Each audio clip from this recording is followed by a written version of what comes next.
performing at that bandstand, I believe that bandstand is underutilized because of the acoustics. And I pray that within or before the Borough celebration this year, probably someday will be recognized that some band, be it a national band or whatever, do a performance at that Trinket Park for us as Burgesses of Point 20. Thank you.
Be remiss of me as the person with responsibility for culture and celebrations not to respond to a little plight. Just let you know that on Wednesday the 2nd, we'll be hosting the cultural caravan Calypso Traditions on the Move, right in the same Victor Trinket bandstand. So it's something to look forward to.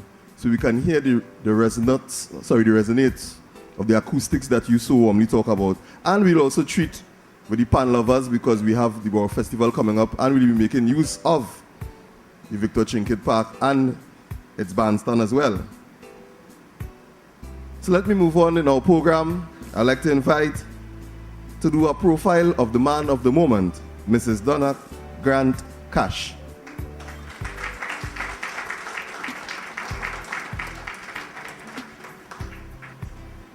Good afternoon to everyone.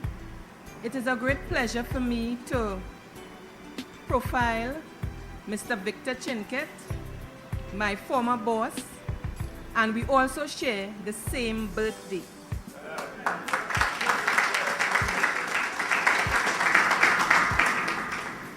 Mr. Victor Chinket, a man of action, Yes. critical thinker, efficient manager, meticulous boss, and a visionary.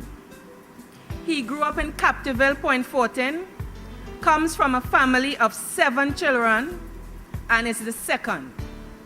He is married to Naomi Chinket, formerly Naomi Spinks of Lavantil.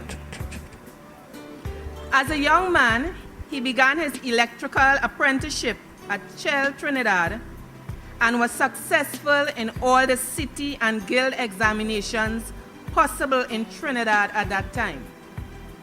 His main focus was electrical engineering, and in order to achieve that goal, he decided to go to London.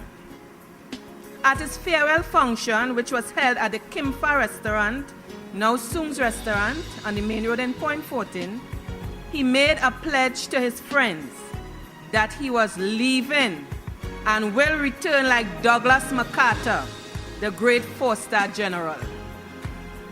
In 1954, he left for London to pursue his goal. As fate would have it, he met Mrs. Chinket at a dinner table just like we are now, while traveling on a French boat named the Columbia. Mistress Chinket was on her way to pursue studies in nursing in Bristol, 400 miles from London. At the time he laid eyes on Mrs. Chinket,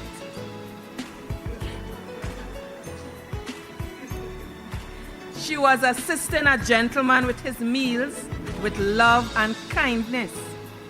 On seeing this, Mr. Chinket said to himself, "This is a good woman."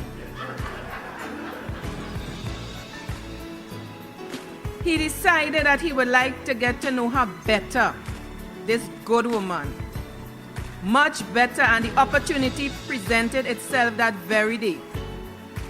In getting to know this good woman, he was captivated by her cleverness in mathematics, since she was able to calculate figures easily without having to write it down, while for him it was very difficult.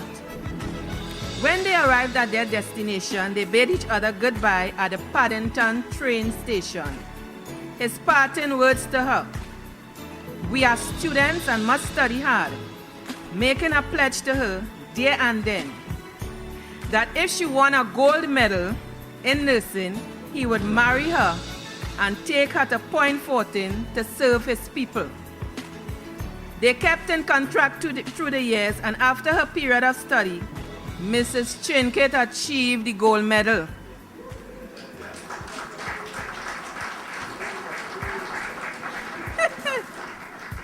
And she went up to London to meet Mr. Chinket. True to form, Mr. Chinket kept his promise to her, and they were married.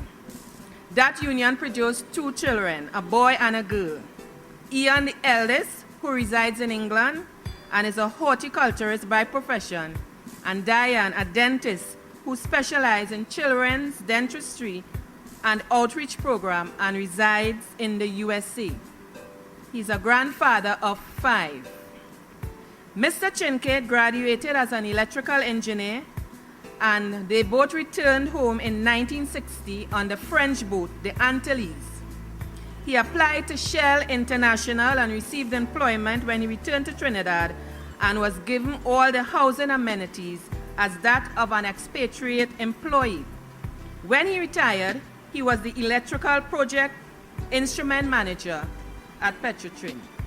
Mr. Chinket is a Roman Catholic and was baptized in 1970 by the late Father Canon McNamara, and there began his long relationship with God. Along his journey of faith, there were trials and tribulations. But in 1975, an opportunity presented itself when he was asked to be a part of a committee to assist in developing the borough of Point Fortin. This indeed was a blessing. In 1983, Mr. Chinkidd became the second mayor of the borough of Point Fortin. He worked assiduously for the benefit of the burgesses of the borough, arriving at the office early on mornings before he left for his day job and leaving into the late evening. As he told Mrs. Chinkidd, he would bring her back to Point Fortin to serve his people. On evenings, he and his wife traveled the streets of Point Fortin, observing and recording all the areas that needed attention and took immediate action. They checked all areas that were without street lights or where there were broken bulbs, and those were rectified in record time. There was no situation too difficult for Mr. Chinkidd. He always found a solution. He cared for the persons who worked with him and made sure that they received the necessary equipment to do the job. He actually lived and slept with the borough of Point Fortin on his mind and did all that he could to make the borough of Point Fortin a better place in which to live, work, and recreate. One of the biggest tests for Mr. Chinkidd came on the first Borough Day, Carnival, and Emancipation celebrations. Application was made to the Point Fortin Civic Center for use of